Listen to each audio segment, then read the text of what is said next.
श्री गणेश, श्री गणेश, श्री गणेश। मेरी सहायता कीजिए माता। क्या हुआ देवराज? महासंकट छाया है मुझ पर। एक रहस्यमय हाथ अचानक से आया और उसने मेरे पुत्र जयंत का हरण कर लिया, और हम सब देवता मिलकर उसे रोक नहीं पाए। सूर्यदेव! किंतु सावधानी से इंद्रदेव, जयंत को कोई क्षति नहीं होनी चाहिए।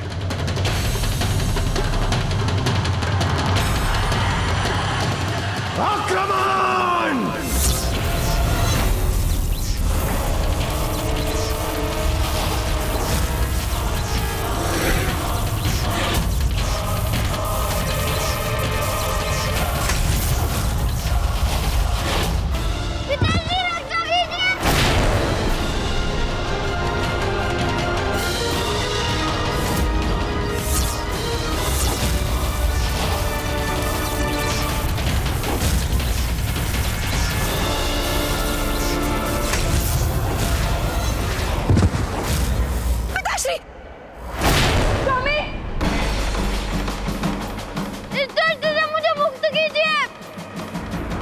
रुक जाइए इंद्रदेव, मैं इस हाथ को इस देह से ही विलग कर देता हूं।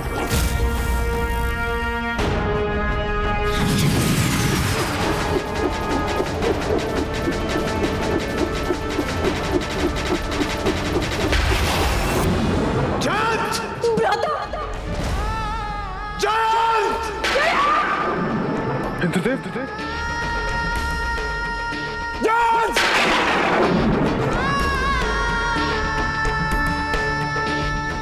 है वो दुष्ट जो मेरे पुत्र को मुझसे छीन कर ले गया। कहां ढूंढूंगा मैं अपने पुत्र को? कहां ढूंढूंगा मैं उसे?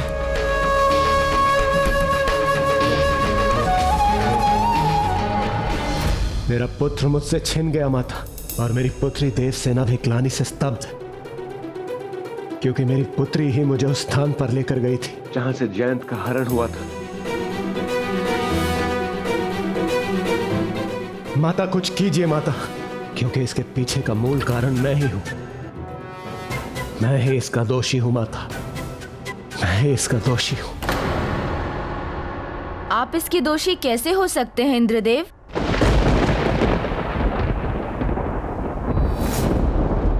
प्रजापति दक्ष के यज्ञ में भाग लेना मेरी बहुत बड़ी भूल थी प्रभु, जिसका दंड आपको अवश्य मिलना चाहिए। इसलिए मैं शाप देता हूं, आपको इसका भयंकर परिणाम भुगतना होगा। समय आने पर आपका कोई अपना आप से छिन जाएगा। करुणा प्रभु, प्रभु मुझ पर दया कीजिए।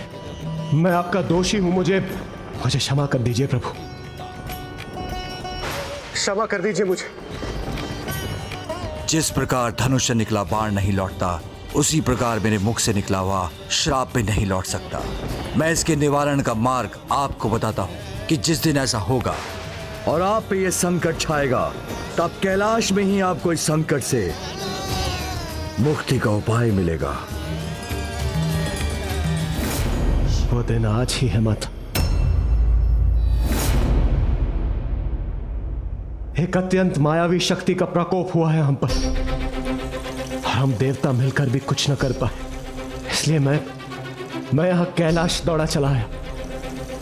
माता, उस महामायावी शक्ति को केवल महादेव अथवा उन्हीं के समान ज्ञानी और शक्तिशाली व्यक्तित्व ही रोक सकता है। आप चिंता मत कीजिए देवराज, सब आपकी इच्छा के अनुसार ही होगा। आपके पुत्र जयंत का कोई अहित नहीं होगा।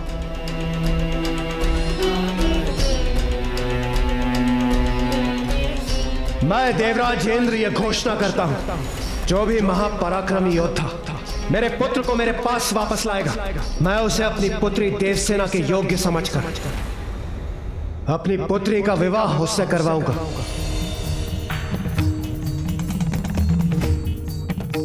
वो सर्वशक्तिशाली महापराक्रमी योद्धा जो उस मायावी शक्ति को परास्त करेगा, वो दिव्य संपन्न व्यक्तित्व योद्धा ही मेरी पुत्री देवसेना की सुरक्षा कर सकता है।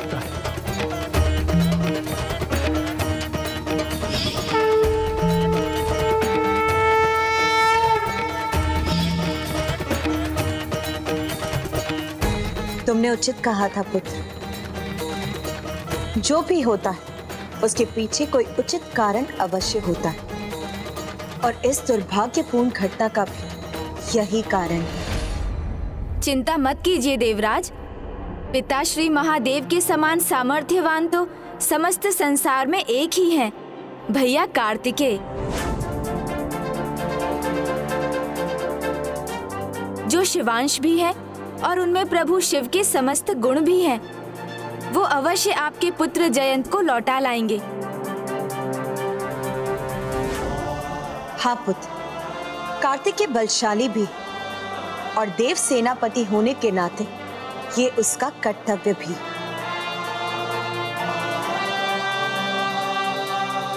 यदि देव सेनापति कुमार कार्तिकेय मेरे पुत्र को वापस ला सके तो मुझे अपनी पुत्री देवसेना का हाथ उनके हाथ में देने में अत्यंत हर्ष होगा।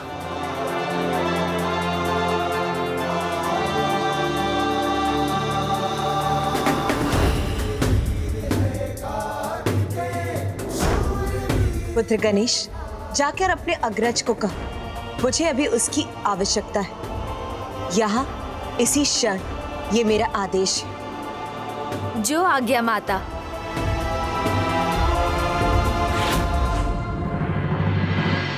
गणेश, तुम इतनी शीघ्र ही लौट आए? कहीं तुम्हें पुनः किसी ने कुछ समझा बुझा कर तो नहीं भेज दिया है? भैया वो माता ने। मैंने कहा ना, मैं विवाह नहीं करूंगा तो नहीं करूंगा। नहीं भैया, मैं तो बस। मुझे ज्ञात है अनुज, तुम मुझे पूरी बात ना बताकर अपने शब्दों के जाल में फंसाकर यहाँ से ले जाने आए हो, है ना? इन्हें कैसे ज्ञात हुआ कि मैं इन्हें यहाँ से ले जाने आया हूँ? यदि तुम चतुर हो तो मैं भी तुम्हारा भ्राता हूँ, वो भी ज्येष्ठ। तो मेरा एक निर्णय और सुन लो अनुज, ना विवाह और ना ही कुछ और। मैं मात्र अपने कर्तव्य पर स्थिर रहना चाहता हूँ। हाँ, उचित कहा देव सेनापति। आपके कर्तव्य के लिए ही तो आपको कैलाश जाना है।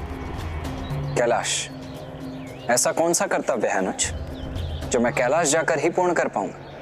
कहीं तुम पुनः मुझे अपने शब्दों के जाल में तो नहीं उलझा रहे हो? आप जानते हैं, आपकी भांति मैं भी कभी असत्य नहीं बोलता। देवराज इंद्र पर संकट छाया है।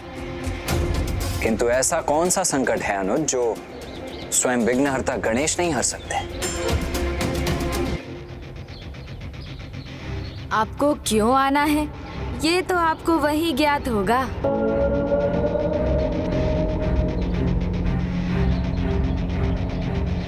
मुझे अभी भी ऐसा क्यों प्रतीत हो रहा है अनुज कि तुम मुझसे कुछ छिपा रहे हो? मैं तो माँ का आदेश सुनाने आया हूँ कि उन्होंने आपको यथाशीघ्र वहाँ बुलाया है। शीघ्र चलिए। क्या माता का आदेश है और वो भी यथाशीघ्र बुलाया है? तो तुमने मुझे पहले क्यों नहीं बताया अनुज? वही प्रयास कर रहा था भैया। ठीक है, अब और कारण बताकर समय व्यर्थ मत करो। मयूर जी!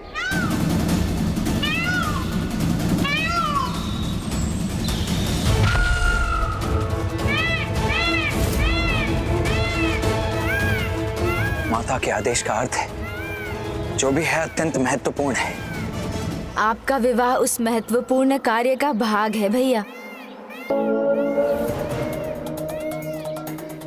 माँ का आदेश सचमुच महत्वपूर्ण है भैया। आप शीघ्र चल रहे हैं ना? मयूर जी,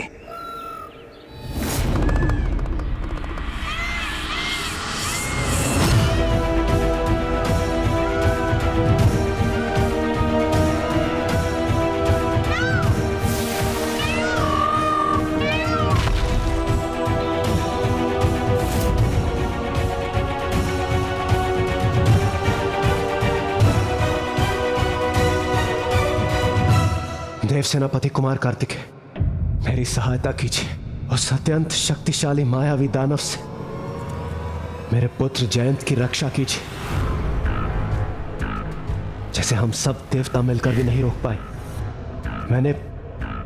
मैंने माता से भी कहा, यदि आप मेरे पुत्र को लौटा सके तो मैं अपनी पुत्री देव सेनापति है मेरे भैया, इसलिए आप सभी की रक्षा उनका कार्य और कर्तव्य दोनों है, और माता का वचन तो भैया अवश्य रखेंगे देवराज।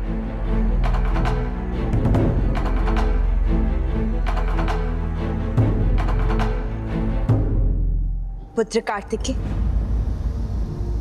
मैंने देवराज इंद्र को वचन दिया है।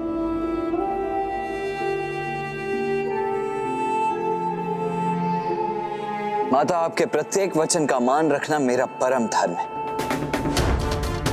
आपके मुख से जो भी शब्द निकले वो मेरे लिए स्वर्ण अक्षरों के समान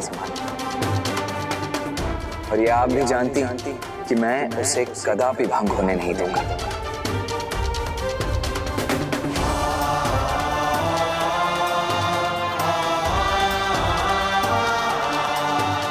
देवराज, मेरी माता का आदेश मेरे लिए सर्वोपरि है, इसीलिए आप अब निश्चिंत हो जाइए। आपका पुत्र जयंत जहां कहीं भी होगा, मैं उसे जीवित अवश्य लौटा लाऊंगा।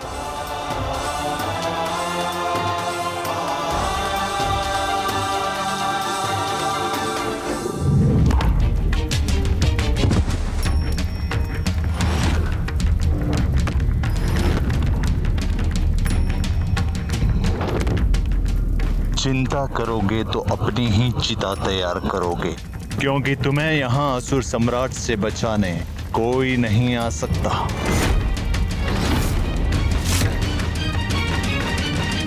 आपके आशीर्वाद से तो असंभव भी संभव हो जाता है। यदि वो दुष्ट जयंत को पाताल लोक भी ले गया हो तो मैं उसे वापस लाऊंगा और जयंत का हरण करने वाले उस दुष्ट असुर को उचित दंड भी दूंगा। एक नहीं, अनेक दुष्ट पुत्र।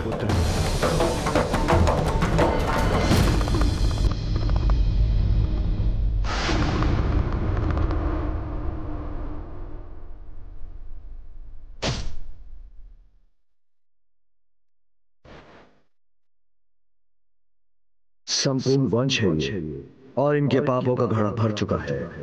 इनका अंत ही तुम्हारे जन्म का मूल उद्देश्य है पुत्र, जिसे पूर्ण करने का अब समय आ गया है।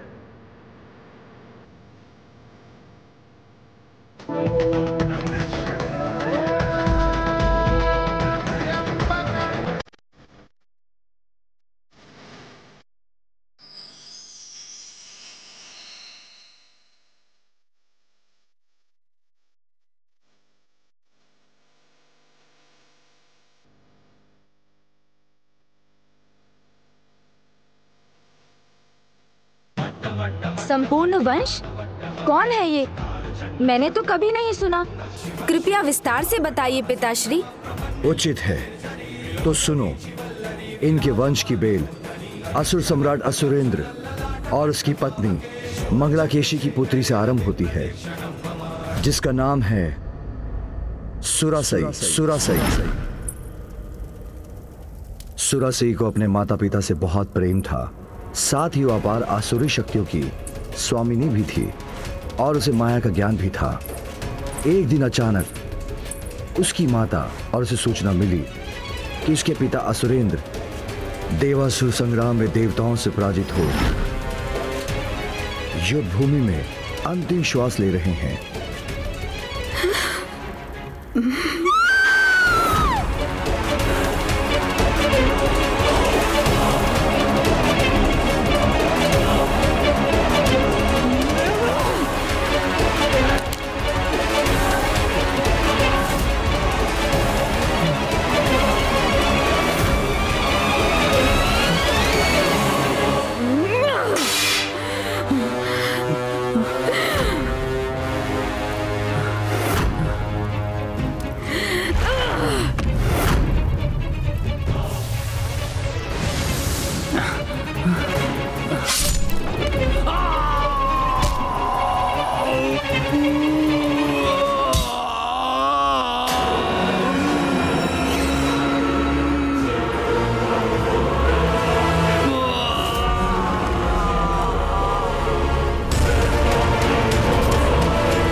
इस समाचार ने सुरासाई और उसकी आसुरी शक्ति को और भी भड़का दिया, जो अपनी मायावी ज्ञान का प्रयोग कर कोई भी रूप ले सकती थी।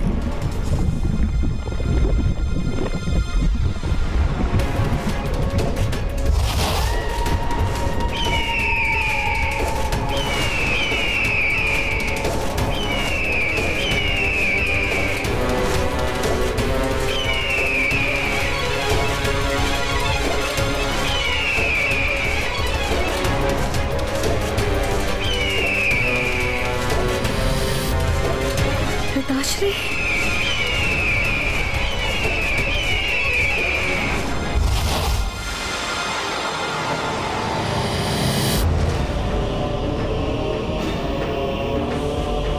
पिताश्री,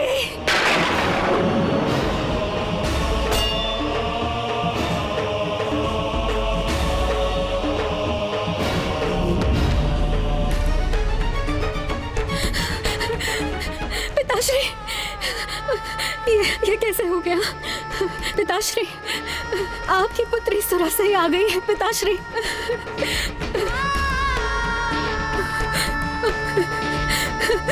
पिताश्री, पिताश्री, नेत्र खोलिए। देखिए, आपकी शक्तिशाली पुत्री आ गई है। अब चिंता की कोई बात नहीं है, सब कुशल मंगल होगा। पिताश्री, एक बार अपने नेत्र खोलिए और मेरी ओर देखिए।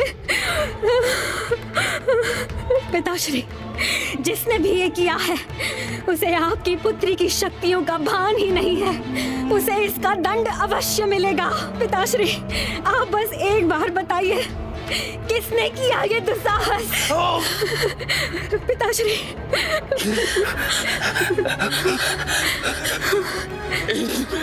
इंद्र देवता!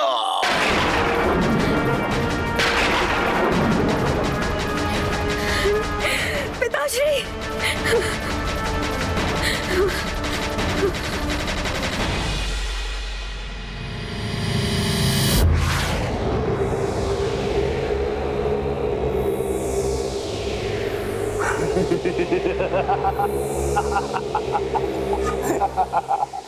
देवताओं, असुरेंद्र की मायावी शक्ति और उनके दिव्यास्त्रों का सामना करना इतना सहज नहीं है। विश्वास नहीं होता तो कर लो सामना।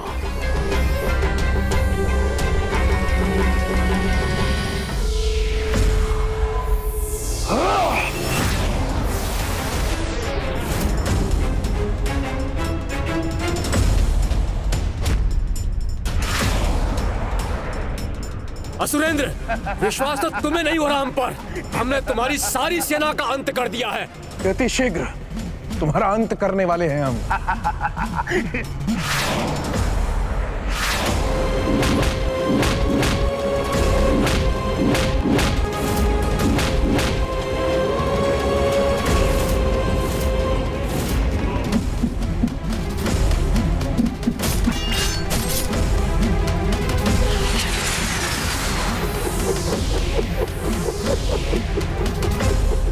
छोटी सी सफलता पर इतने उत्साहित मत हो देवताओं। संभालो, संभालो मेरे इस चक्र का प्रहार। सामना हम नहीं, अब तुम करोगे, तुम, वो भी अपने अंत का। तैयार हो जाओ। अब तुम्हारे प्राण पखेरु का उड़ना तो निश्चित ही है। तुम्हारा समय आ गया, तैयार हो जाओ असुर सम्राट, मृत्यु के पाश में बनने के लिए।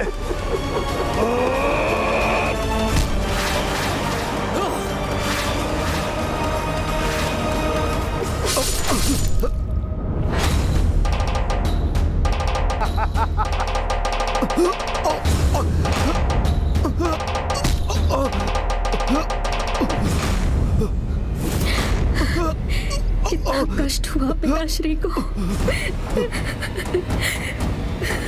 पिताश्री, पिताश्री, पिताश्री!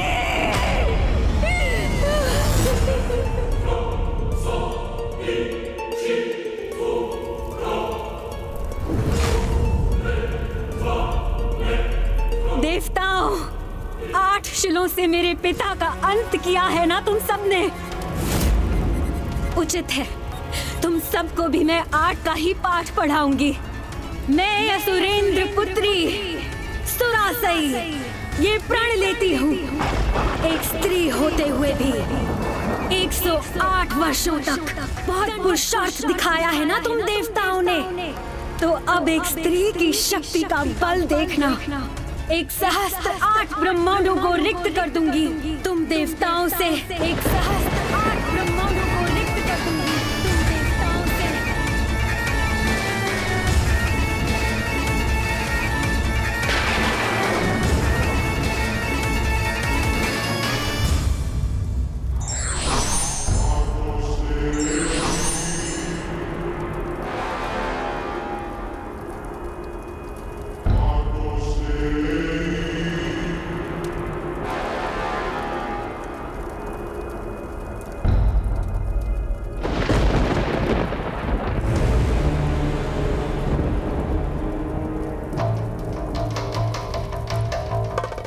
यदि तुमने अभी आक्रमण किया तो तुम्हारा भी यही परिणाम होगा।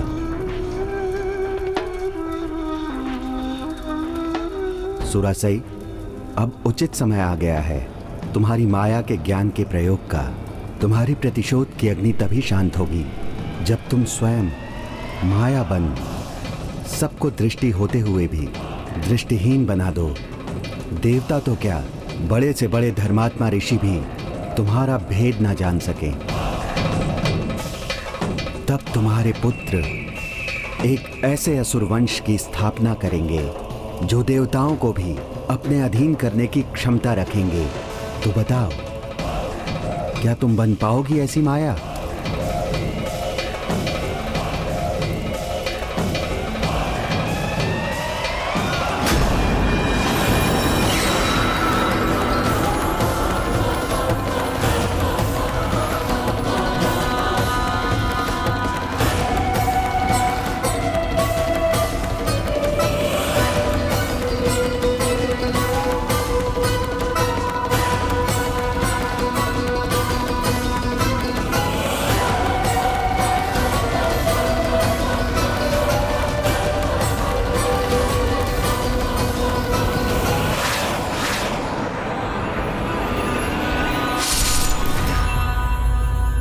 देवासुर संग्राम जो असुरेंद्र की मृत्यु से संपन्न हुआ था, अब वो प्रतिशोध के संग्राम में परिवर्तित हो गया।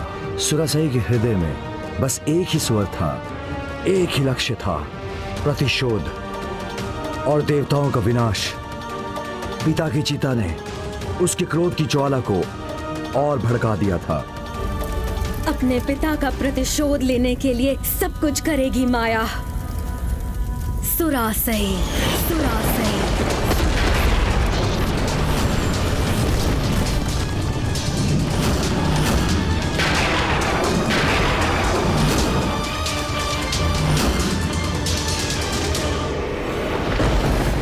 सुरासई के हृदय में बस एक ही स्वर था, एक ही लक्ष्य था, प्रतिशोध और देवताओं का विनाश। पिता की चिता ने उसके क्रोध की ज्वाला को और भड़का दिया था। फिर क्या हुआ पिताश्री? क्या असुर कुमारी सुरासई माया के उस चरम तक पहुंच सकी? हाँ पुत्र, असुर गुरु शुक्राचार्य ने उसे प्रशिक्षित किया और स्वयं सुरासई ने भी अथक प्रयत्न किए और फिर शीघ्र ही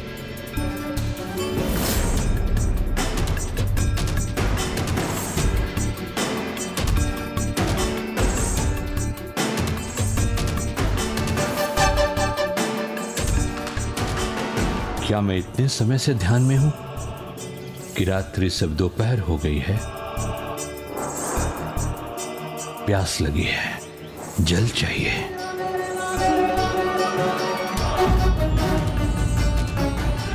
इसमें तो एक बूंद भी जल नहीं है। अब इस पर्वत पर कहां जल मिलेगा मुझे?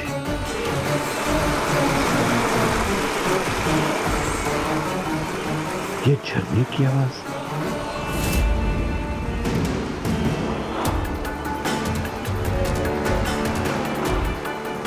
यहां इस नदी को पहले तो कभी नहीं देखा मैंने।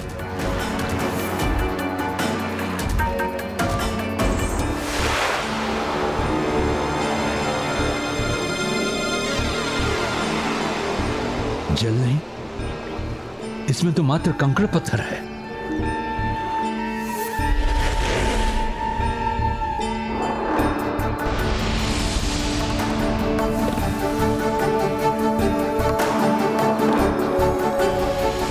ये सब क्या हो रहा है?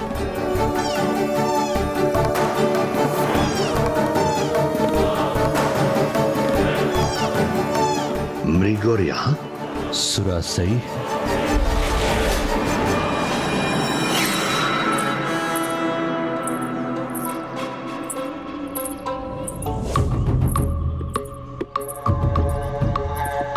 प्रणाम गुरुदेव।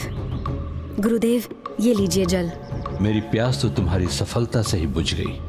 तुमने श्रेष्ठतम आसुरी माया का रूप लेकर मुझे आनंदित कर दिया। ऐसी माया जिसे मैं भी नहीं पहचान सका।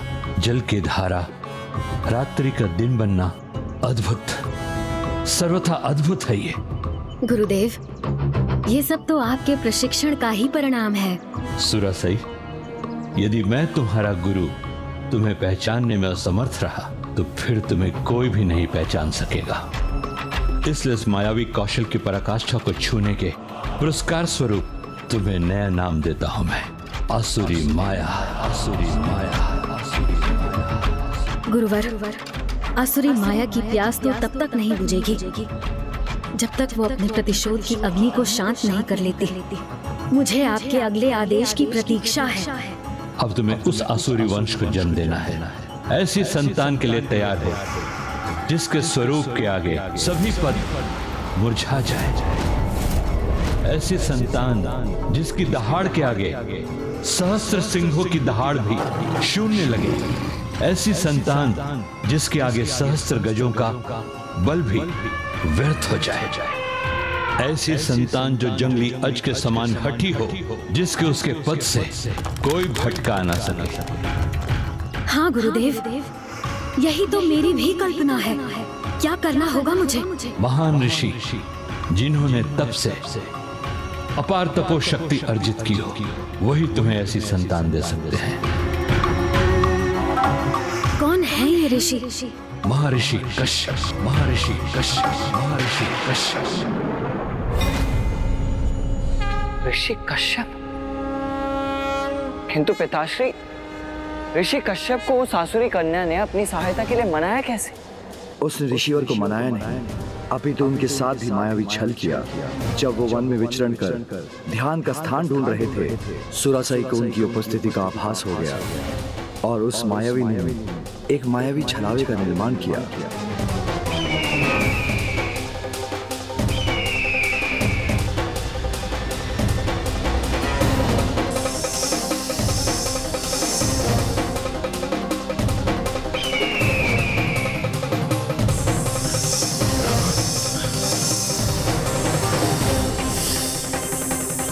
ये सुरासई के लिए उचित अवसर था जब उसने अपनी माया से ऋषिवर को अपने मायावी आश्रम की ओर आकर्षित किया।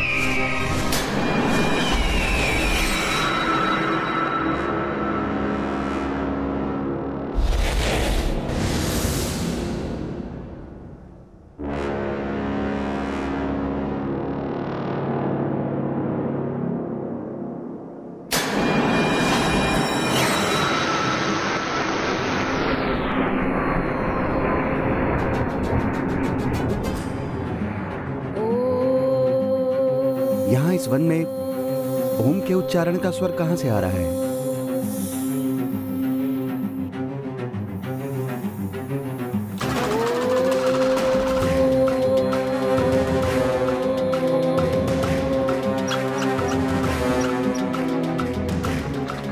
अद्भुत, दिव्य, अति सुंदर। मेरे ध्यान के लिए ये स्थान सर्वथा उचित है।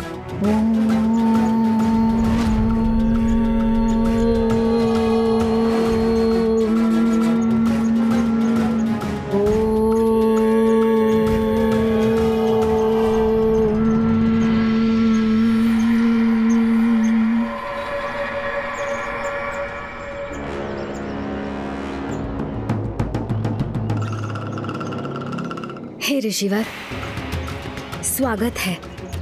आपके आगमन से मेरी सभी प्रार्थनाएं आज पूर्ण हो गईं। आप जैसे महान दिव्य महर्षि की सेवा करने की इच्छा आज पूर्ण हो गई। देवी, आपके आश्रम की स्वच्छता एवं शांति देखकर हम अत्यधिक प्रभावित हुए हैं। इस तपस्विनी के पास इस आश्रम की देखरेख के सिवाय और कार्य ही क्या है प्रभु? मेरी तो एक ही इच्छा थी ऋषिवर, कि किसी दिन दिव्य ऋषि मेरे इस आश्रम का लाभ उठाएं। अब आप कृपा कर मेरे इस आश्रम को अपना लीजिए गुरुदेव। आइए गुरुदेव, स्थान ग्रहण करें।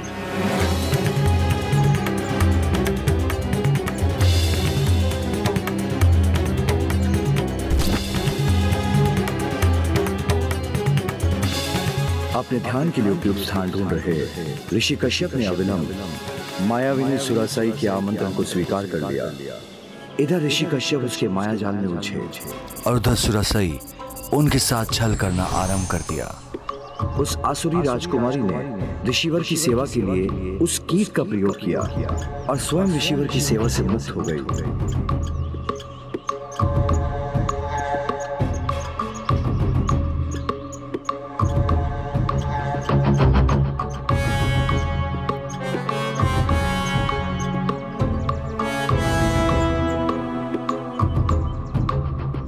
और फिर एक दिन ऋषिवर के नेत्र खुले।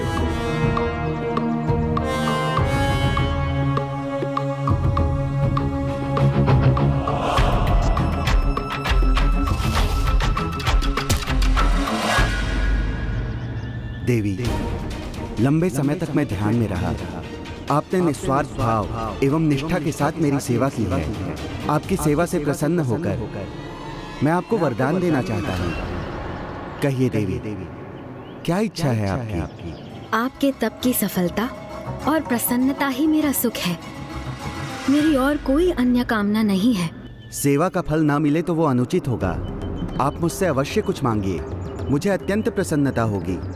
आपकी जो भी इच्छा हो वो निसंकोच कहिए। मैं आपको वचन देता हूँ कि मैं उसे अवश्य पूर्ण करूँगा। मैं आपकी इच्छा को कैसे टाल सकती हूँ ऋषिवर? तो यदि आप मुझ पर कोई कृपा करने के इच्छुक हैं ऋषिवर, तो मुझे अपनी अर्धांगिनी के रूप में स्वीकार करें। मेरी संतानों के पिता बनना। उचित है देवी, मैंने आपको वचन दिया है। जैसी आपकी इच्छा वैसा ही होगा।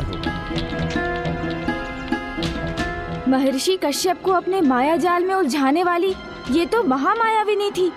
हाँ पुत्र, असुर गुरु शुक्राचार्य ने उसे आसुरी माया में ऐसा प्रवीण बना दिया था और फिर उसके तुरंत बाद ऋषि कश्यप ने उसे विवाह कर उसकी प्रथम इच्छा पूर्ण कर दी।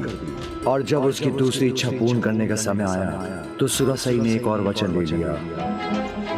हमारे पुत्र असाधारण होने चाहिए, इसीलिए वचन दीजिए स्वामी, हमारे दिव्य मिलन के समय आप मेरे रूप अनुसार रूप धारण करेंगे। विचित्र बात है, इसकी क्या आवश्यकता है? किंतु जो मेरे प्रति समर्पित रही है उसकी इच्छा पूर्ण करने का वचन मैं दे चुका हूँ। उचित है देवी, जैसी आपकी इच्छा।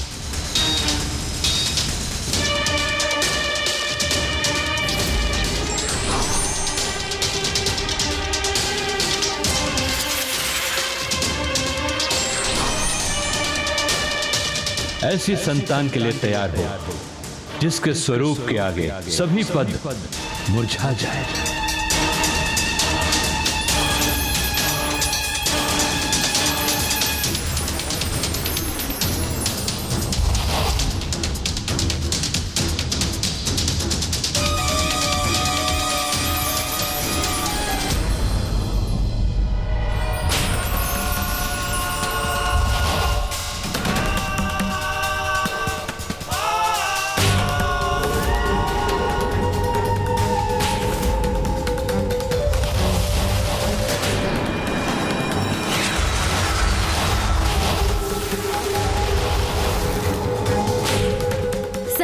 पद्मों के समान तेजोमयी है मेरा पुत्र।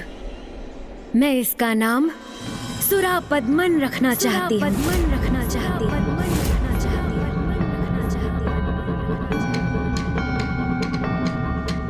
ऐसी संतान जिसकी दहाड़ के आगे सहस्त्र सिंहों की दहाड़ भी शून्य लगे। अब इसने सिंहनी का रूप क्यों धारण किया?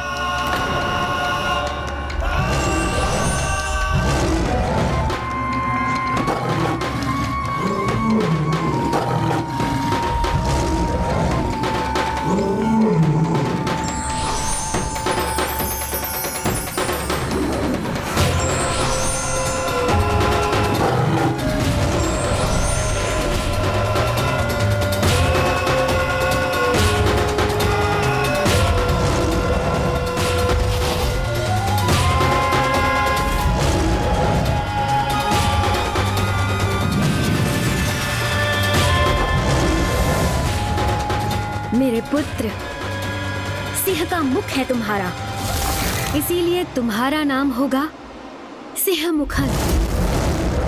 और ये तुम्हारी सेना होगी। मेरा संशय बढ़ता जा रहा है।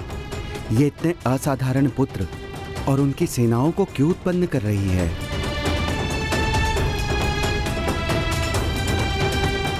ऐसी संतान जिसके आगे सहस्त्र गजों का बल भी व्यर्थ हो जाए। उचित समय आने पर इसका सत्य उजागर अवश्य हो जाएगा।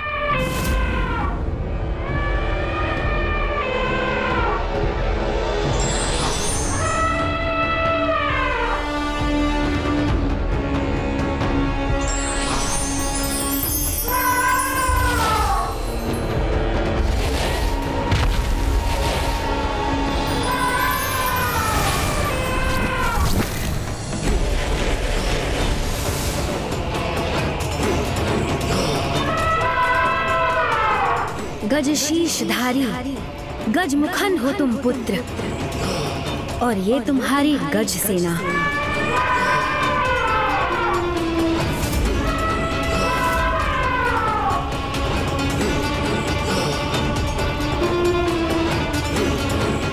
ऐसी संतान जो जंगली अज के समान हठी हो, जिसके उसके पद से कोई भटका ना सके। एक ऋषि होने के नाते मुझे अपने वचन का मान रखना ही होगा। परिस्थिति चाहे जो भी हो, उचित समय आने पर इसका सत्य उजागर अवश्य हो जाएगा।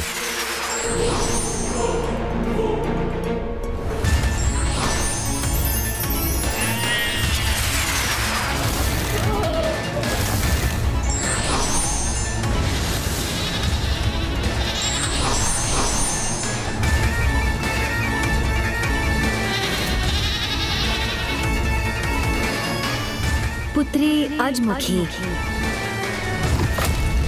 सिंह मुखन, गज मुखन, सुरा पद्मन, अजमुखी।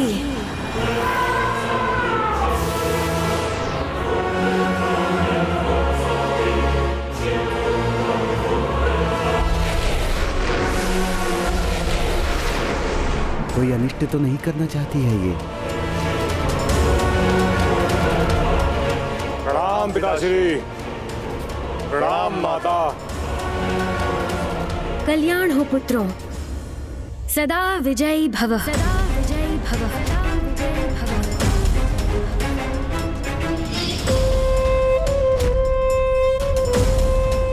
अब मेरे महाबली पुत्र हैं, सेनाएं हैं। शीघ्र मैं देवताओं से प्रतिशोध लेने में सफल होंगी।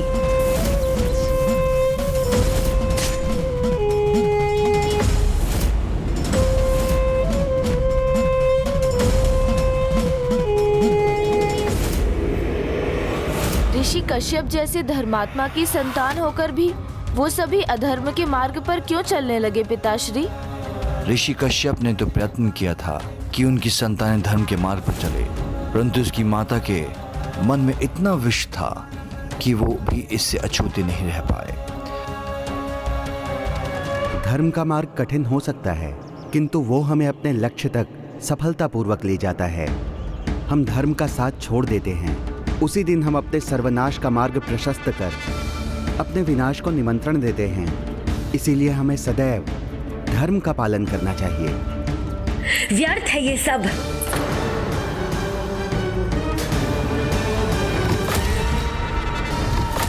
मेरी संतानों को धर्म नहीं, माया का ज्ञान चाहिए। माया ही इन्हें सफल बनाएगी, अनेक ब्रह्मांडों पर विजय दिलवाएगी।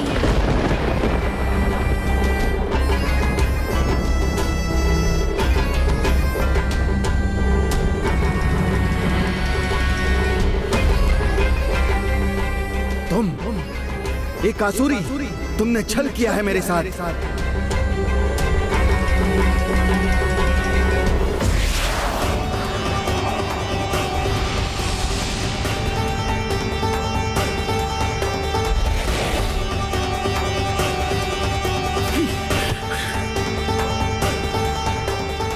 तो ये सब इसकी माया थी।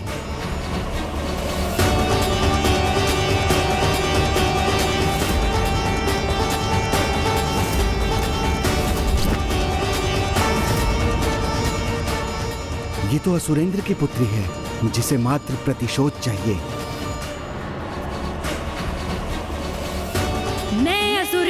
पुत्री ये प्रण लेती हूँ, 108 वर्षों तक दंडित करूंगी मैं। जिसके मन में मात्र प्रतिशोध की भावना है। तुमने मुझे छला अवश्य है, किंतु ये मेरी भी संतानें हैं, इन पर मेरा भी अधिकार है। अच्छाई और बुराई के भेद को ये भी समझते हैं। अब निर्णय इनको करना है कि इनको अपने जीवन में किसका चुनाव करना है, सत्य या धर्म के पथ का या माया के ज्ञान का।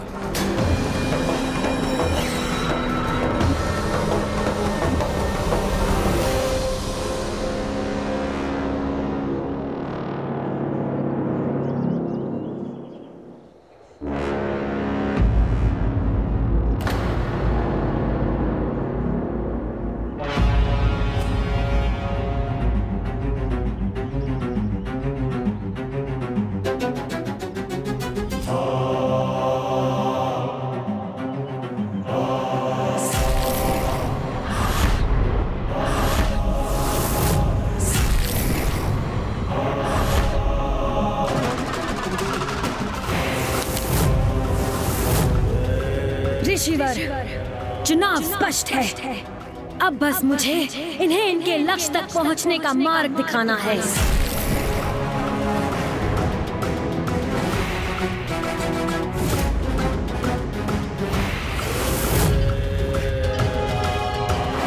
और यदि ये तुम्हारे बताए मार्ग पर चलेंगे तो इनका एकमात्र परिणाम होगा भयंकर सर्वनाश। अवश्य, दुष्ट देवताओं का सर्वनाश।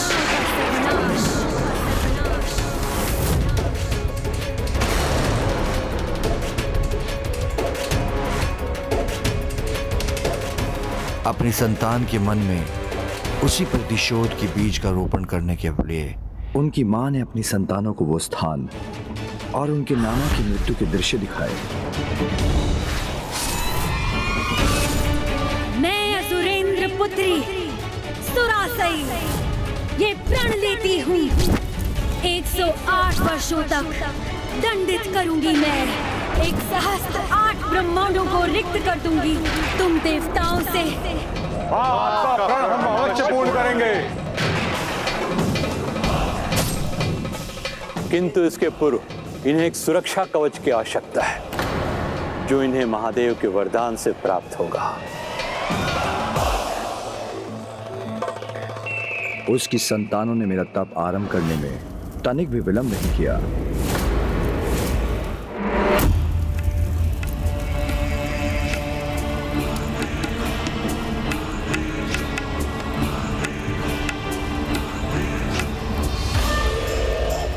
कदाचित प्रभु महादेव विशेष आहुति से ही प्रसन्न होंगे।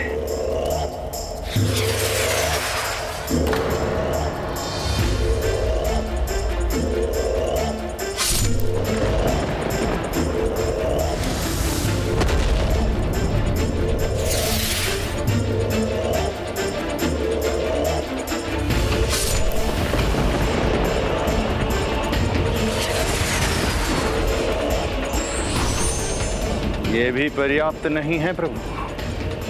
कोई बात नहीं, मैं इससे भी बड़ी आहुति के लिए तैयार हूं।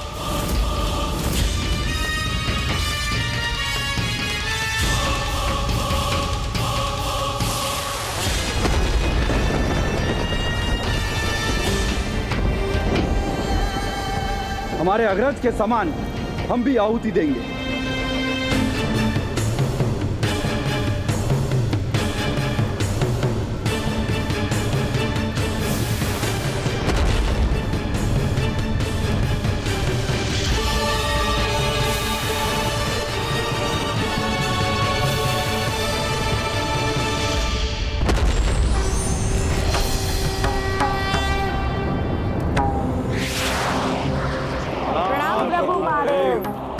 कहो, क्या चाहते हो तुम?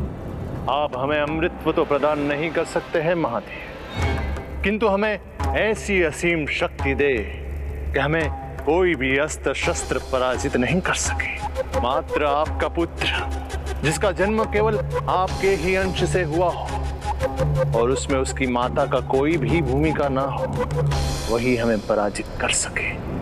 और प्रभु हमें वरदान दे कि इस देवलोक के साथ समस्त 8 ब्रह्मांड हमारे अधीन हो और इस ब्रह्मांड में सबसे तीव्र गति से चलने वाले रथ का स्वामी मैं बनूं। मेरा शरीर इतना अभेद और शक्तिशाली हो कि अगर उसके 2 भाग भी हो जाए तो वो स्वतः संपूर्ण बन जाए।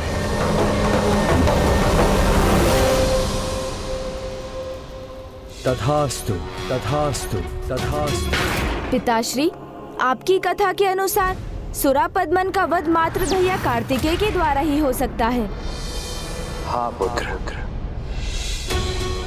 राज, जब मेरे दक्षिण मूर्ति रूप ने अपने पल के झपकी तो ये संकेत था अधर्म के उस अंधकार का जो सुरापद्म ने 1 सहस्त्र 8 ब्रह्मांडों में फैलाया है। अब उन्हें अपार शक्ति प्राप्त हो चुकी है जिससे वो संपूर्ण सृष्टि को आतंकित कर रहे हैं। अर्थात पिताश्री, आपकी पलकें झपकने से जो अंधकार छाया था और जिसे हम किसी अनहोनी का संकेत समझ रहे थे, वो क्षण वस्तुतः जयंत के हरण का ही क्षण था। नहीं, जयंत! हाँ पुत्र। देवताओं को ये ज्ञात नहीं, जयंत के हरण से पूर्व ही देवशिल्पी विश्वकर्मा और यमराज का उनकी पुत्रियों के साथ हरण कर वो अपनी माता का दिया कार्य आरंभ कर चुके थे।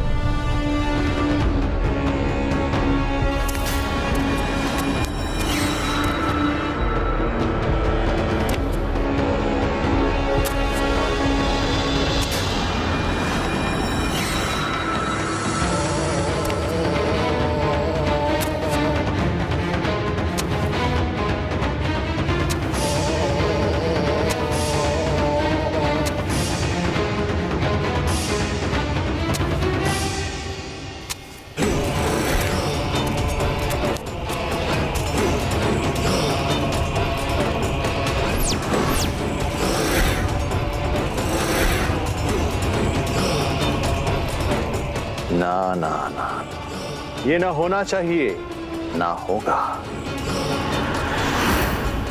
मेरे दोषी मेरे सामने अपना शीश उठाकर रहे, ये कैसे स्वीकार करूंगा? दोषी? हमने तुम्हारे प्रति क्या दोष किया? दोष सुनना चाहते हो ना अपना? तो सुनो, मेरे मुख से सुनो।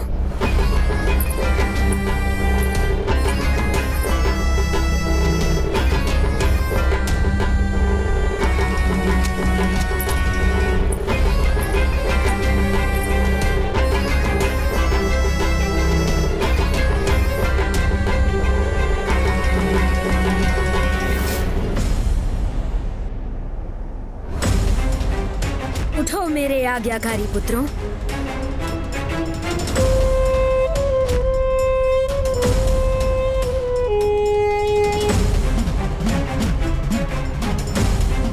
देखो इस स्थान को, तुम्हें अपना दोष स्वयं ही स्मरण हो जाएगा।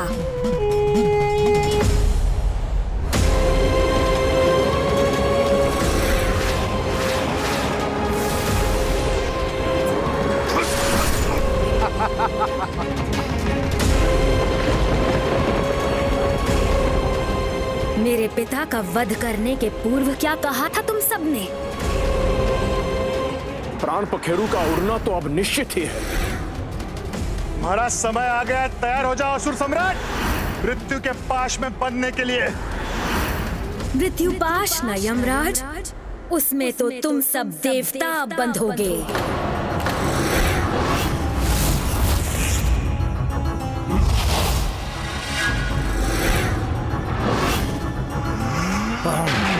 नहीं पुत्र, इतनी सरल मृत्यु नहीं।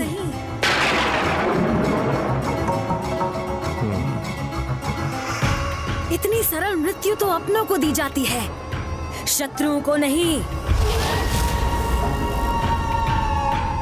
शत्रु को कष्ट देना सीखो पुत्र।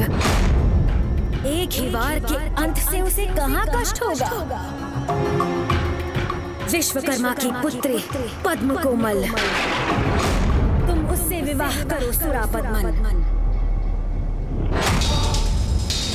और सिंहमुखन, तुम यम की पुत्री विभुदाई से।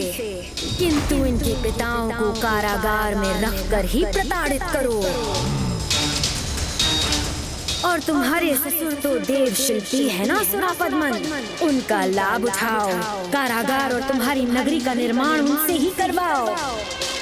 अधीन है वो तुम्हारे। और मेरा पुत्र गजमुखन, वो क्यों रहे विवाह से वंचित? उसके लिए देवराज की पुत्री ही उपयुक्त है। ले आओ उसे भी। अर्थात मेरा पुत्र सुरापद्म का बंदी है और मेरी पुत्री देवसेना पर भी संकट छाया है।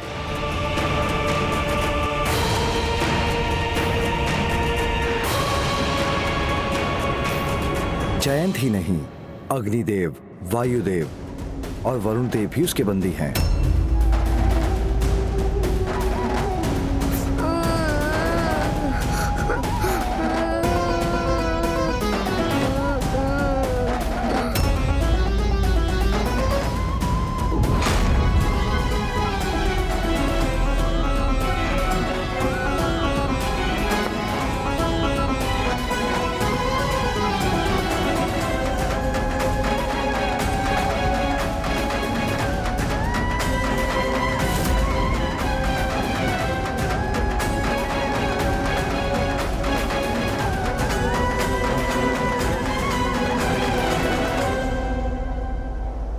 जयंत, अग्निदेव, वायुदेव, वरुण देव भी इस दुष्ट असुर के बंदी हैं।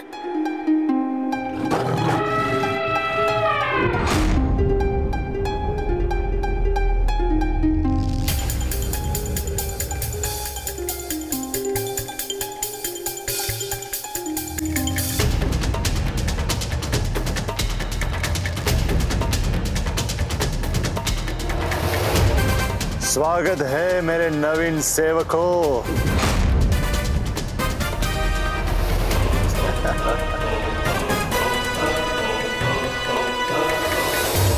तो क्या पुत्र कार्तिकेय को इन दुष्टों से अकेले ही युद्ध करना होगा? मैं अकेला कहाँ हूँ माँ? आप दोनों का आशीर्वाद है ना मेरे साथ। किंतु उसका अंत ऐसे नहीं होगा पुत्र। उसे उसके संपूर्ण वंश के साथ नष्ट करना होगा तुम्हें। इस युद्ध की तैयारी तुम्हें एक विशेष यात्रा से करनी होगी पुत्र, जिसका आरंभ मेरे ज्योतिर्लिंग केदारनाथ और उसके बाद अपनी माता की शक्तिपीठ मणिकर्णिका से होगा। एक ऐसी यात्रा जिससे तुम पंचभूतों को समझकर स्वयं की शक्ति को पहचान सको। तभी तुम्हें वास्तविक शक्ति और पाशुपतास्त्र प्राप्त होगा, जिससे तुम इस युद्ध में सफलता प्राप्त कर सकोगे। उनका वध मात्र पाशुपतास्त्र से ही संभव है पुत्र।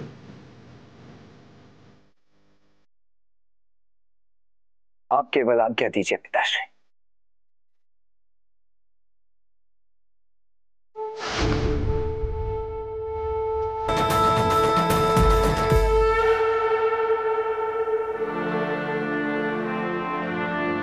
पुत्र, इस यात्रा में मेरा आशीष प्रत्यक्ष रूप में तुम्हारे साथ रहेगा।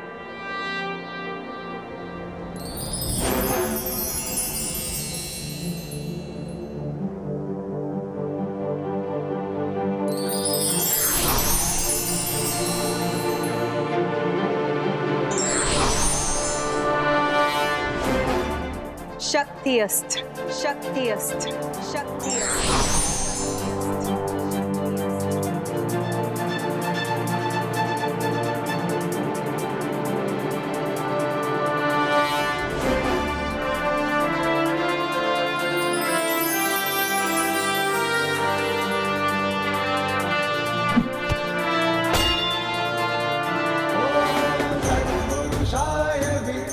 देव सेनापति कुमार कार्तिकेय की, देव सेनापति कुमार कार्तिकेय की जय, देव सेनापति कुमार कार्तिकेय की, देव सेनापति कुमार कार्तिकेय की।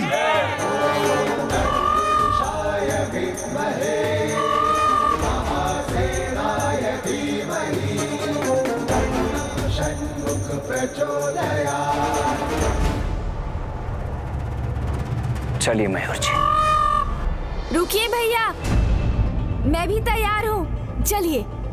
नहीं गणेश, तुम मेरे साथ नहीं चल सकते।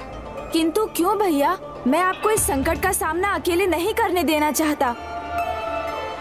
यदि ऐसा है तो फिर अकेले ही सारी बात तुम स्वयं तक ही क्यों रखना चाहते हो गणेश? मुझे बताते क्यों नहीं? ओह, तो भैया चाहते हैं कि मैं विवाह से जुड़ा भेद अभी उन्हें बता दूं, जिससे वो तुरंत विवाह के प्रस्ताव को अस्वीकार कर दे। जो सत्य है उसे बताने में इतना संकोच क्यों गणेश? मैं अंतिम बार पूछ रहा हूं गणेश, शीघ्र कहो, वहां इंद्रपुत्र जयंत संकट में है। वो भैया। आप क्या करेंगे चतुर गणेश जी? वो वास्तव में मैं विवाद नहीं कर सकता अभी। विवाद का समय नहीं है। मुझे साथ ले चलिए भैया।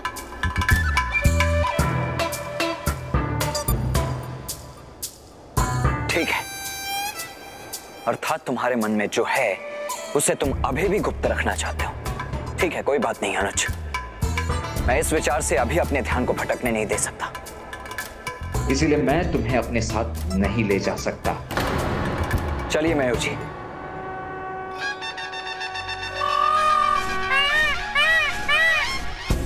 आपका अनुज आपकी आज्ञा का पालन करेगा भैया। आपके साथ नहीं चलूंगा, किंतु हाँ, आपके पीछे पीछे अवश्य आऊंगा और युद्ध के अंत तक माँ के द्वारा बताए विवाह के महत्व को भी आपको अवश्य समझा दूंगा और विवाह के लिए आपकी सहमति भी ले लूंगा। ये मेरा निश्चय ही नहीं, दृढ़ निश्चय है। गणेश के मन में विचारों के जो मेघ उमड़ रहे हैं, अभी उनकी नहीं, अभी तो मेरी इस यात्रा में दुष्ट असुरों पर जो मेरे अस्त्रों की वर्षा होगी, उसके लिए मुझे स्वयं को तैयार करना है। कुमार कार्तिकेय,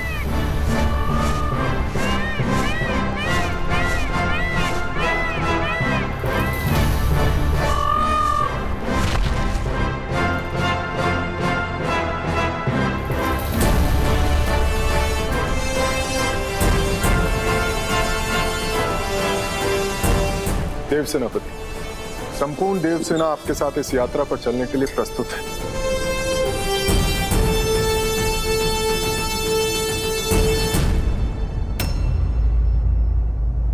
देवराज, अब अपनी चिंता त्याग दीजिए, चिंता मुक्त हो जाइए, क्योंकि अब किसी भी क्षण आपका पुत्र जयंत अन्य देवताओं के साथ आप सभी के साथ होगा।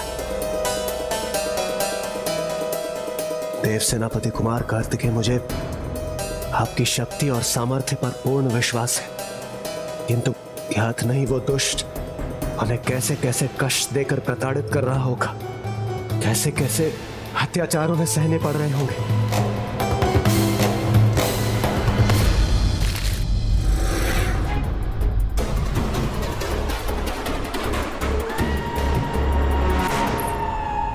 वायु के देवता, अब स्वर्ग में तुम्हारा कोई स्थान नहीं है।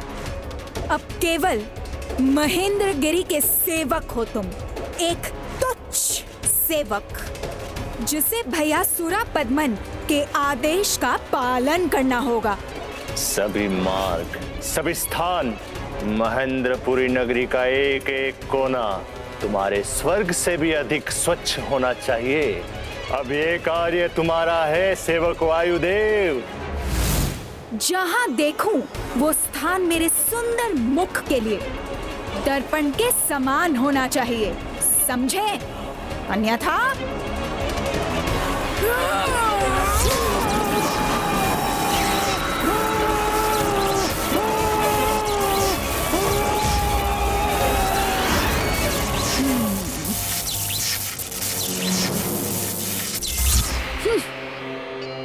चलो, अब अपना कार्य करो।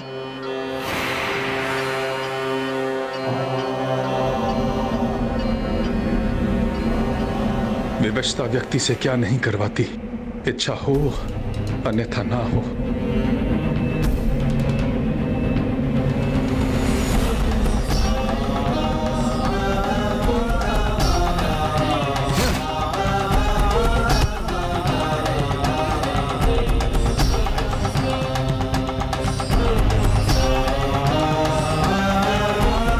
तो सेवक वरुण देव, अब सदा अपना कर्तव्य स्मरण रखना तुम।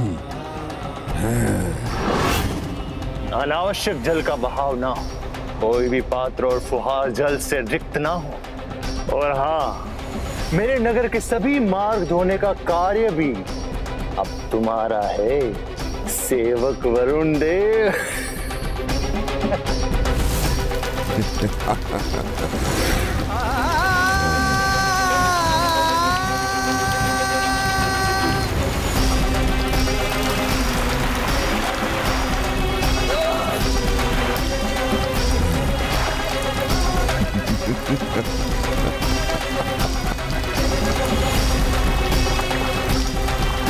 न कार्य में विलंब हो, न कार्य रुकना चाहिए, अन्यथा विवश हो मुझे पुनः स्मरण कराना पड़ेगा।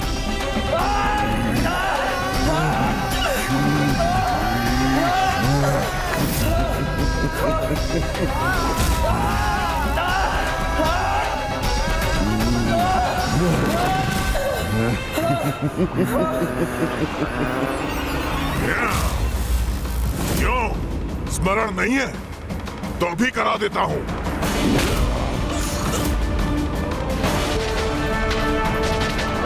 अपने अग्नि के ताप को अपने तक ही सीमित रखना, किसी को भी किसी प्रकार की हानि ना हो। यहाँ पे कोई भी अग्नि की भेंट चढ़नी नहीं चाहिए, ना तन, ना वस्त्र, ना भोजन।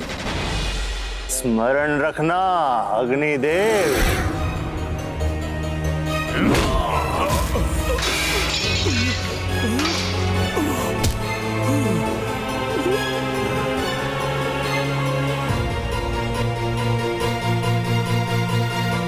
तो चलो उठो, पकाना आरंभ करो।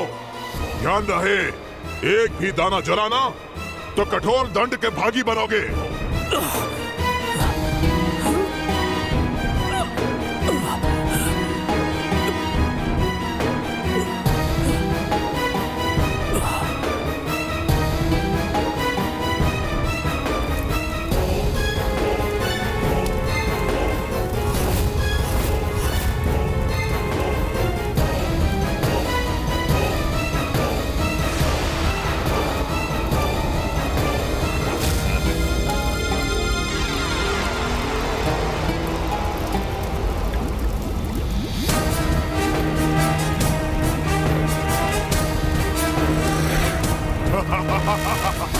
उत्तम, अति उत्तम।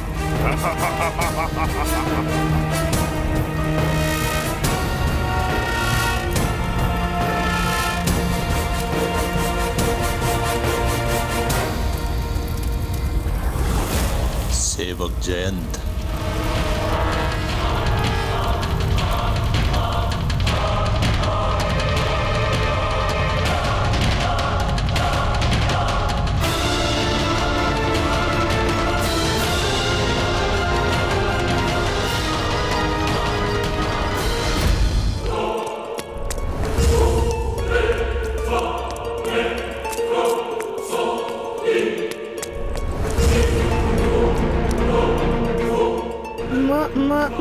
महाराज,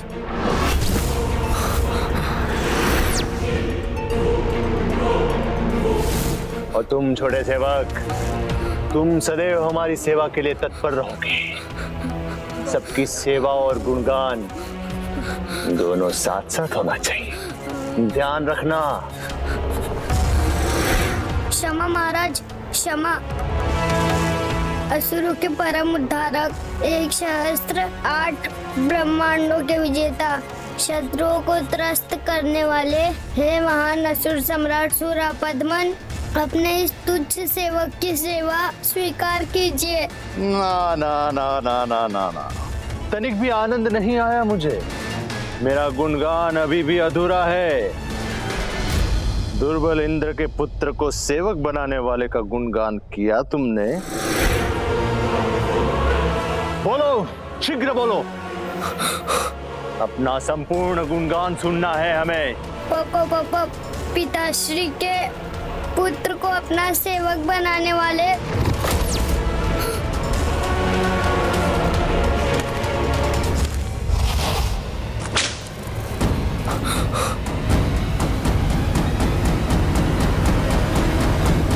पिताश्री नहीं, दुर्बल इंद्र को।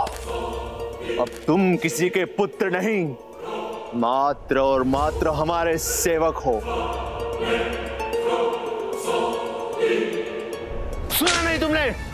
असुरों के परम उद्धारक, 1 सहस्त्र 8 ब्रह्मांडों के विजेता, असहाय देवताओं को पराजित करने वाले, दुर्बल इंद्र के पुत्र को अपना सेवक बनाने वाले, हे महानतम असुर सम्राट, मेरी सेवा स्वीकार कीजिए। इंद्र का पुत्र मेरा सेवक।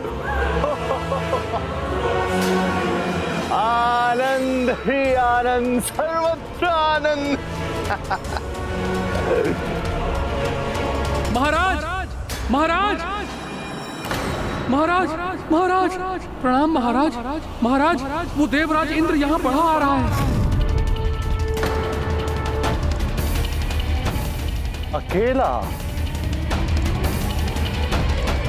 आने दो, मुझे और एक सेवक मिल जाएगा, क्योंकि अपने पुत्र की रक्षा करना तो रात्रि में सूर्योदय के समान है उसके लिए। क्षमा करें महाराज, अकेले नहीं, संपूर्ण सेना के साथ आ रहा है वो, और उस सेना का नेतृत्व वो युवा योद्धा कर रहा है।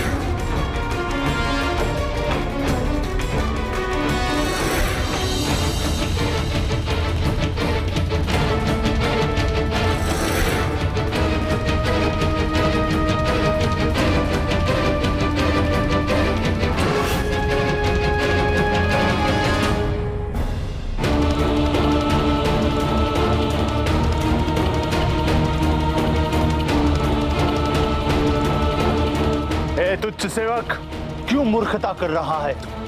क्यों मुस्कुरा के मेरे दंड का भागी बनना चाहता है तू? महाराज, आप तो बस आनंद कीजिए। तुच्छ देवताओं की तुच्छ सेना के लिए तो हमारे सेनापति और हमारी सेना ही पर्याप्त होगी।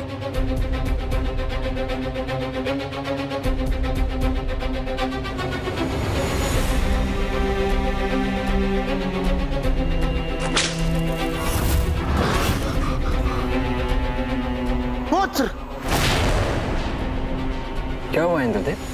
सेनापति कुमार कार्तिकेय, वो दुष्ट सुरापद्म बहुत ही दुष्ट है। कहीं से हमारे और हमारी सेना के आगमन की सूचना प्राप्त हो गई तो कहीं वो मेरे पुत्र जयंत और अन्य सभी देवताओं को और कष्ट न देने लग जाए। उचित कह रहे हैं आप इंद्रदेव।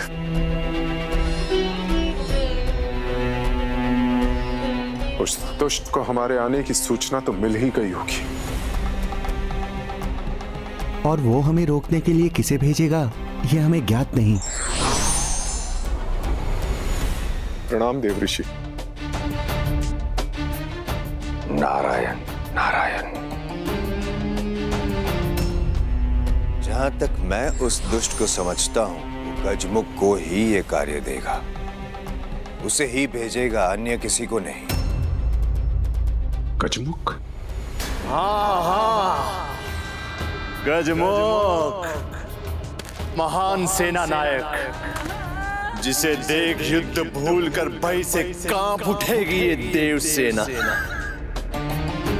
स्वयं नारायण को पराजित करने वाला वो गजमुख जिसने स्वयं नारायण को परास्त किया था। हाँ देवराज, जिसके सामने स्वयं नारायण भी अपने अस्त्र झुकाने पे विवश हो गए थे।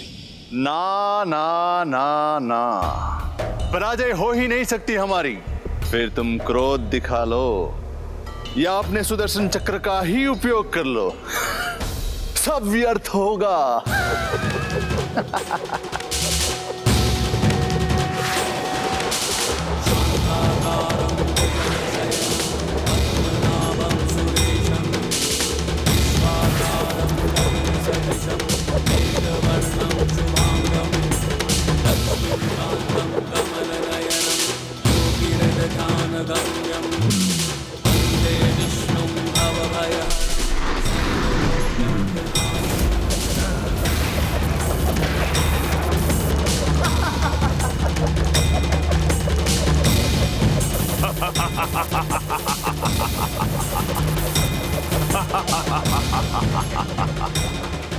ये कौन असुर है जिसने मेरे सुदर्शन को रोका ही नहीं इतनी सहजता से थाम भी लिया।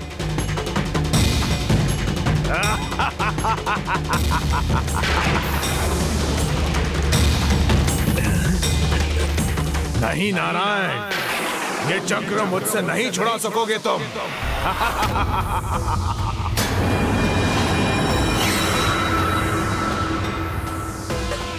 कौन है ये असाधारण असुर जिनके हाथ से सुदर्शन स्वयं को मुक्त नहीं करवा पा रहा? ऐसी असीम शक्ति दे कि हमें कोई भी अस्त्र शस्त्र पराजित नहीं कर सके।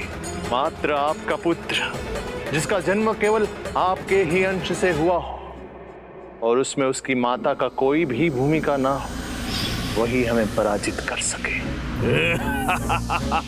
अर्थात ये वही है जिनका अंत महादेव पुत्र कुमार कार्तिकेय के हाथों नियत है।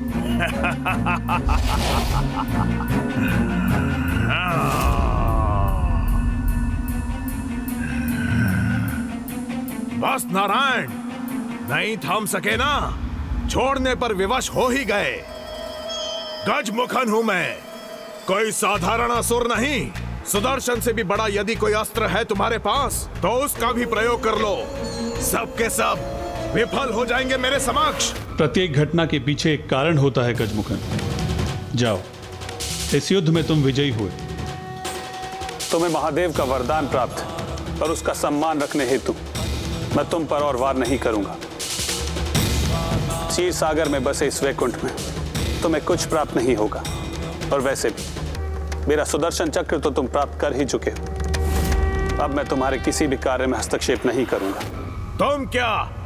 कोई भी नहीं कर सकता मेरे कार्य में हस्तक्षेप। महादेव से वरदान में प्राप्त अस्त्रों का भंडार है गजमुखन के पास, और अब तो सुदर्शन भी मेरे अधीन है। ऐसे शक्तिशाली योद्धा से भला युद्ध करने का साहस कौन करेगा?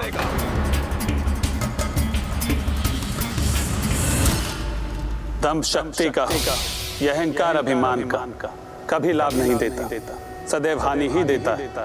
और अधर्म के लिए प्रयोग की गई शक्ति तो सदैव हानि ही देती है। अवश्य ही कोई महादेव के समान शक्तिशाली आएगा जो तुम्हारे दम के साथ साथ तुम्हारा भी अंत करेगा। ऐसी गीदड़ भभकियों से हमें भयभीत नहीं कर सकते तुम। ऐसा कोई नहीं है, यदि है तो उसका परिचय दो। बताओ कौन है वो? तुम तीनों का अंत। तुम तीनों का अंत। हम तीनों का अंत असंभव है।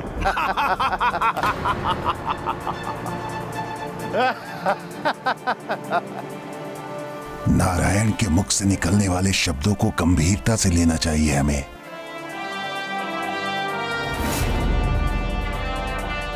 अवश्य ही कोई महादेव के समान शक्तिशाली आएगा जो तुम्हारे दम के साथ साथ तुम्हारा भी अंत करेगा। तुम तीनों का अंत। यदि ये शिव के समान शक्तिशाली वही है जिसके बारे में नारायण ने कहा था, तो मुझे कोई असावधानी नहीं करनी चाहिए। अतः गजमुखन को भेजना ही उचित होगा। किंतु हम उसका सामना करेंगे कैसे? इस प्रकार तो वो असुरों की राजधानी महेंद्रपुरी तक और मेरे पुत्र तक कदापि नहीं पहुंचने देगा। इंद्रदेव, देवराज हैं आप, और देवराज के मुख से ऐसी बातें शोभा नहीं देती। अपने विरोधी का सामना करने से पूर्व ही आप कोई निर्णय भला कैसे ले सकते हैं? कोई भी ये निर्णय कैसे ले सकता है?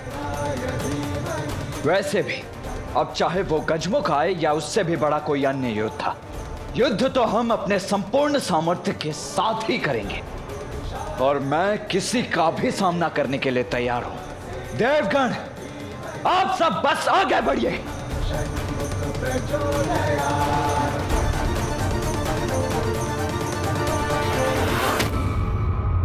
महाराज का आदेश है कि आपको युद्ध के लिए अभी प्रस्थान करना होगा। देखा, मैं तुम पर अपना समय व्यर्थ कर रहा था।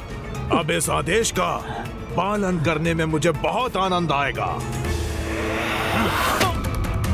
कदाचित इंद्र अपनी ढाल बनाकर किसी को ला रहा है, लेकिन उससे उलझने से पहले मैं ये तो जांच लूं कि वो बालक और उसकी टोली मुझसे युद्ध करने के योग्य है भी कि नहीं।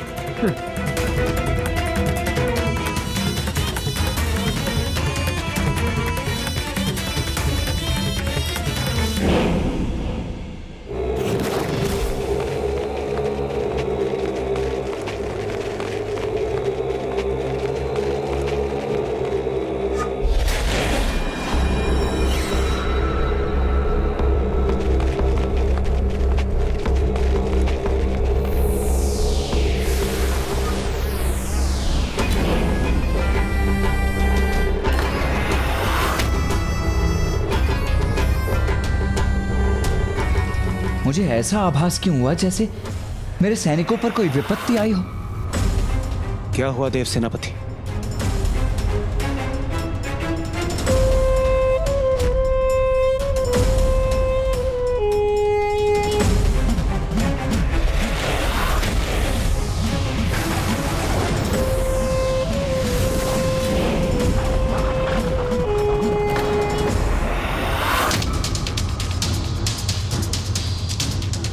अवश्य कोई था वहां। यह हमारे देव सैनिकों की संख्या कैसे कम हो गई? हमारे शेष सैनिक वो सब कहां चले गए?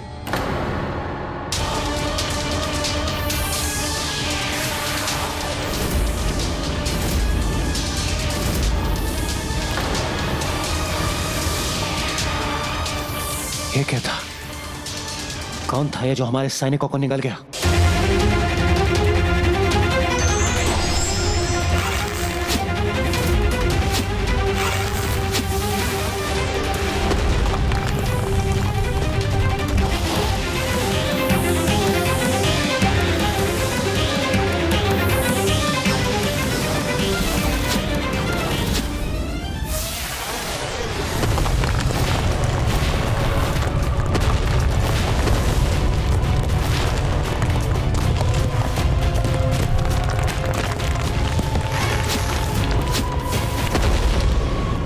अपने अस्त्रों का आवाहन कीजिए।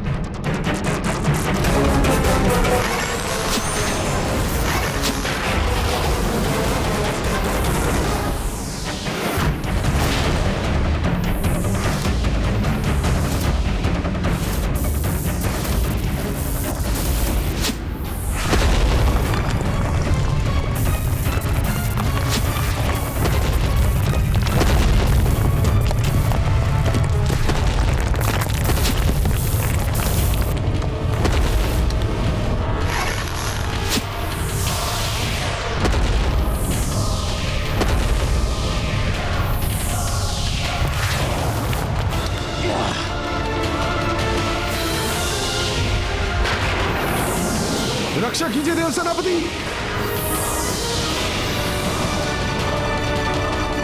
रक्षा कीजिए हमारी।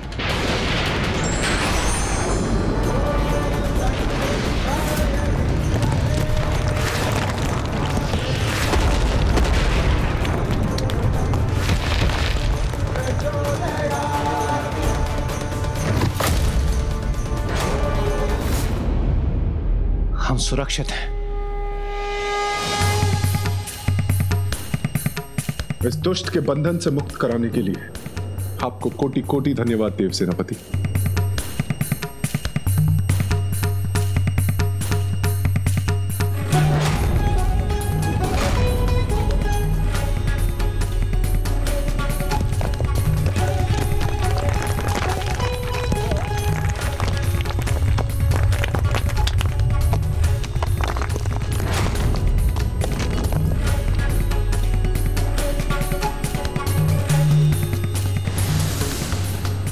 क्या था ये?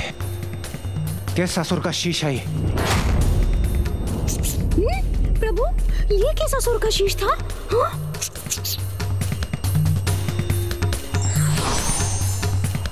प्रणाम गणेश जी। प्रणाम देवर्षि। गणेश जी, मैं यहाँ आपको सावधान करने आया हूँ, जो कि मैं देव सेनापति कार्तिकेय को नहीं कर पाया।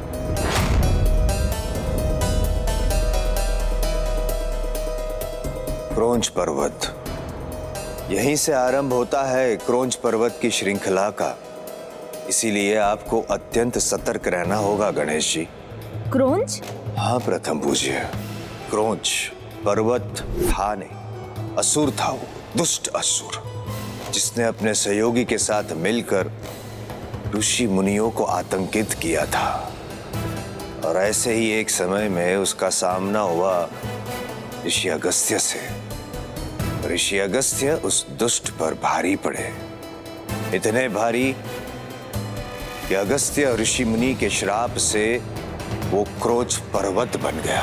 मैं तुम्हें श्राप देता हूँ, जिस प्रकार अनेकों ऋषियों को अपना भोजन बनाकर तुमने उनका अंत किया और पाषाण हृदय से उनका उपहास किया, उसी प्रकार तुम्हारा शरीर भी पाषाण का हो जाए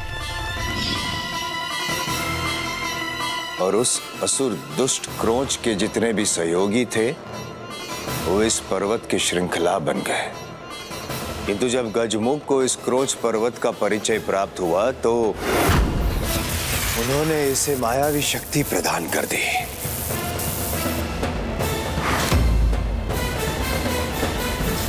इतनी दिया कि जो भी इस क्षेत्र में आएगा उसे निगल जाएगा ये पर्वत, और एक बार जो इस पर्वत के भीतर गया उसका पुनः बाहर आना अत्यंत कठिन है और इसे भीतर से भेदना असंभव। इसे केवल बाहर से ही भेदा जा सकता है और इस संपूर्ण श्रृंखला में सर्वाधिक भयंकर है और विशालकाय भी ये स्वयं क्रोंच पर्वत। महाराज क्रोंच, यह सत्य है कि देवता अपनी सेना के साथ आ रहे हैं और यह भी सत्य है कि जो बालक उनका नेतृत्व कर रहा है उसमें अवश्य कोई दिव्य क्षमता है। उसकी सेना को निगलकर हमने बंदी बना लिया था। आप मुझ पर विश्वास कीजिए, वो वास्तव में दिव्य है। लज्जा नहीं आती तुम्हें? तुमने महानतम योद्धा गजमुख के समक्ष असफल कर दिया। जो एक बालक को पराजित ना कर सके उसे जीवित रहने का कोई अधिकार नहीं। नहीं महाराज, नहीं।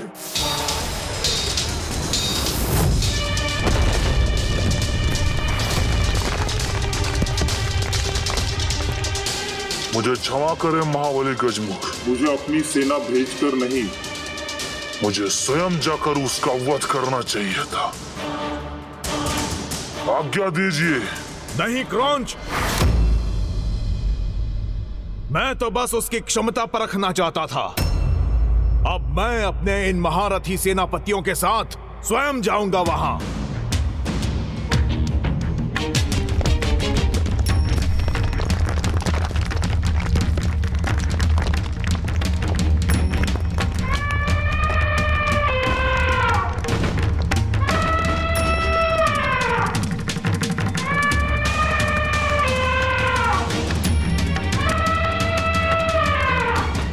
गजमुख तो अपनी संपूर्ण असुर सेना के साथ यहीं आ रहा है, किंतु हमारी सेना तो शेष नहीं रही। इस प्रकार हम इन असंख्य योद्धाओं का सामना कैसे करेंगे? देवगण, मेरे पिताश्री ने मुझे अटूट विश्वास के साथ यहाँ भेजा है और मैं उनके विश्वास को कदापि भंग होने नहीं दूंगा। इसीलिए मैं वो सब करूंगा जो मेरे कार्य को संपन्न करने के लिए आवश्यक है। फिर भले ही उसके लिए मुझे सृष्टि के सबसे शक्तिशाली योद्धाओं से युद्ध ही क्यों ना करना पड़े। मेरा तो क्या, ये तो मेरी सेना और सेनापतियों का सामना भी नहीं कर पाएंगे।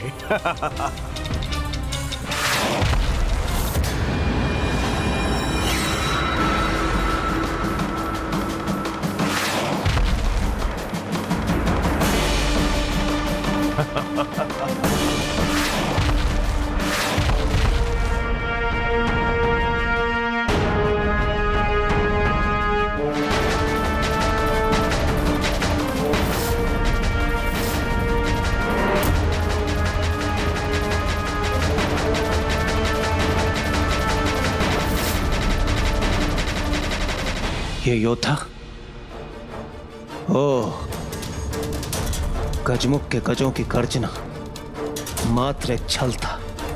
अपनी सेना के स्थान पर इन योद्धाओं को यहां भेजकर उसने ये मान लिया कि हमें इन योद्धाओं के आगमन की अपेक्षा कदापि नहीं रहेगी। तो धर्मानुसार हम इस क्षण उसी का सामना करेंगे जो हमारे समक्ष है।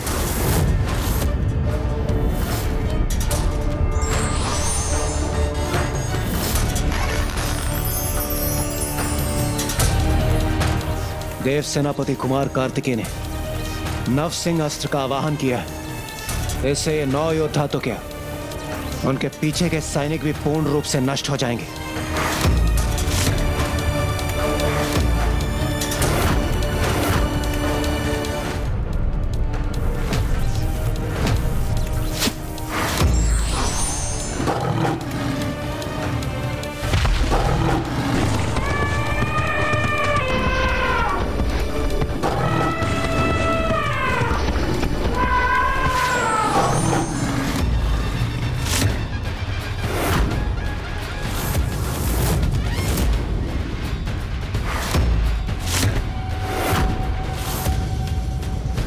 गणेश, तुम यहाँ क्या कर रहे हो? तुम्हें मैंने मना किया था ना युद्ध में आने से, फिर भी तुम चले आए। और मेरे कार्य में हस्तक्षेप क्यों कर रहे हो तुम हटो गणेश, मुझे अंत करने दो इन दुष्टों का। भैया, ये हमारे शत्रु नहीं मित्र हैं, विरोधी नहीं शुभ चिंतक हैं, असुर नहीं हमारे भ्राता हैं। भ्राता?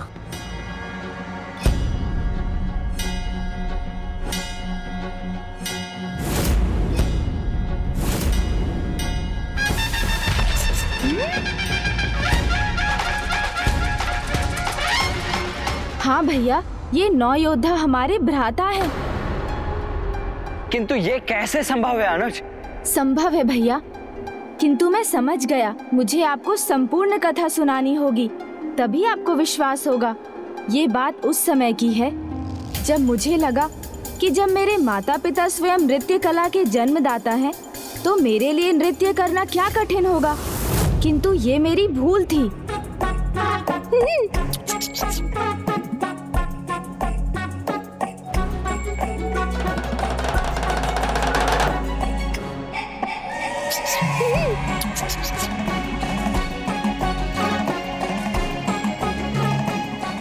उचित है, किंतु इसका क्या करूं?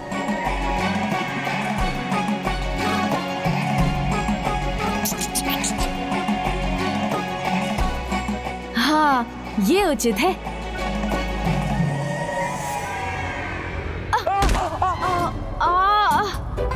प्रभु,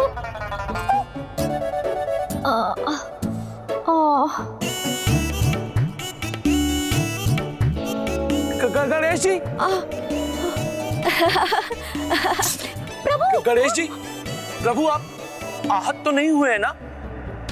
ये मुझे क्या आहत करेगी नंदी जी? और वैसे भी किसी महासुर के साथ युद्ध नहीं, मात्र नृत्य कर रहा हूँ मैं।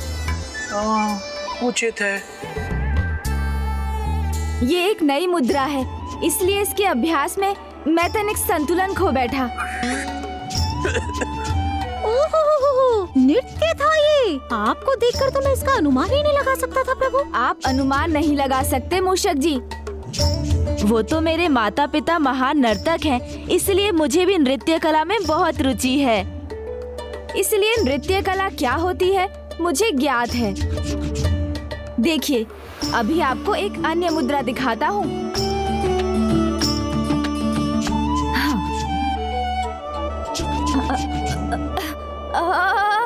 इस बार तो मैं भी अपना संतुलन खो रहा हूँ। प्रभु, अरे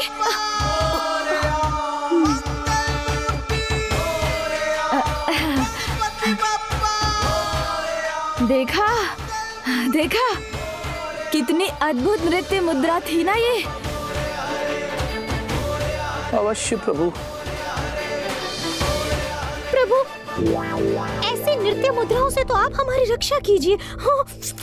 किंतु मूषक जी, आप वहाँ कैसे पहुँच गए? और नंदी जी, आप भी? प्रभु, ये तो आप भी जानते हैं ना कि ये आवश्यक नहीं है कि माता पिता के सभी कौशल उनकी संतान को विरासत में मिले। कदाचित प्रभु, आपको नृत्य सीखने के लिए कठिन परिश्रम करना होगा। उसके लिए सर्वश्रेष्ठ गुरु हैं प्रभु महादेव। माता पार्वती? नहीं मूषक जी, महादेव। प्रभु महादेव अद्भुत हैं, किंतु माता, उनकी नृत्य कला तो अतुल्य है। आप उन्हीं से क्यों नहीं सीखते प्रभु? नहीं मूषक जी, प्रभु माता श्रेष्ठ अवश्य है, किंतु महादेव, उनका नृत्य पूर्ण रूप से दोष रहित है। नंदी जी, आप उचित कहते हैं, किंतु माता के बिना शिव भी शव हो जाते हैं। मेरे स्वामी गणेश जी को उन्हीं से सीखना चाहिए। नहीं मूषक जी, नहीं, माता पार्वती महादेव ही सर्वश्रेष्ठ है। नहीं नंदी जी, आप मेरी अरे आप मेरी बात मानिए ना मूषक जी, महादेव ही सर्वश्रेष्ठ है। नहीं नंदी जी, माता पार्वती। अरे नहीं मूषक जी, महादेव ही सर्वश्रेष्ठ है। श्रेष्ठ है, माता पार्वती श्रेष्ठ है, माता पार्वती। अरे महादेव ही सर्वश्रेष्ठ है। श्रेष्ठ है। हाँ, बस बहुत हुआ। मुझे ज्ञात है कौन श्रेष्ठ है और कौन श्रेष्ठतम।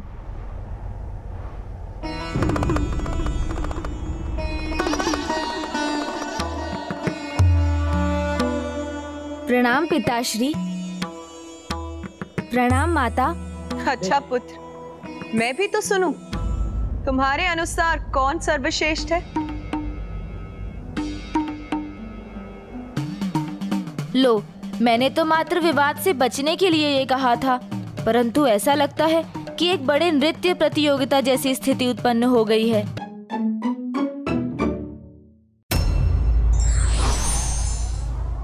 बल और बुद्धि का उचित सामंजस्य ही विजय का मार्ग प्रशस्त करता है। विघ्नहर्ता श्री गणेश के अद्भुत शक्तियों से भरे वीडियोस देखने के लिए चैनल को सब्सक्राइब करना न भूलें और साथ ही बेल आइकॉन भी दबाएं।